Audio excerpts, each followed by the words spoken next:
तर मोदींना भेटून ठाकरेंनी माफी मागितली, पुन्हा येतो म्हणाले, पण ठाकरेंनी पलटी मारली।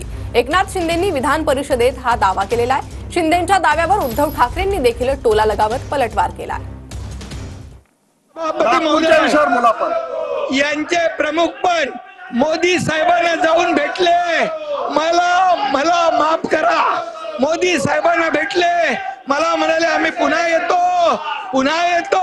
इकडे येऊन पलटी मारली। तुम्ही पण गेले होते। तुम्हाला जेव्हा नोटीस आली तेव्हा तुम्ही गेले होते आणि तुम्ही म्हणाले मला याच्यातून सोडवा। नंतर सुटल्यावर तुम्ही पलटी मारली। ही मला गोष्ट माहित आहे। अनिल परब यांना उद्देशून असं बोलले की तुम्ही आणि अनिल परब हे नरेंद्र मोदी यांना भेटायला गेला होतात आणि माफी हो, तेव्हा एकनाथ शिंदे हे मोदींच्या कचरा डस्टबिन मध्ये होते, आम्हाला कळलंच नाही। चला, धन्यवाद। आता त्यांच्याबद्दल मी काय बोलणार? त्यांच्याकडे सगळे माणसं रोज येत आहेत। आता डस्टबिन त्यांच्या घरातली रिकामी राहील, ह्याचा विचार त्यांनी करावा। त्यामुळे ते म्हणतात की गेला तो गद्दार, गेला तो कचरा।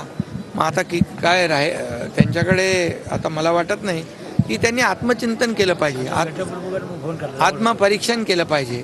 पूर्वी आमदारांना, खासदारांना, मंत्र्यांना भेटत नव्हते, आता गटप्रमुखांना पण फोन करतात।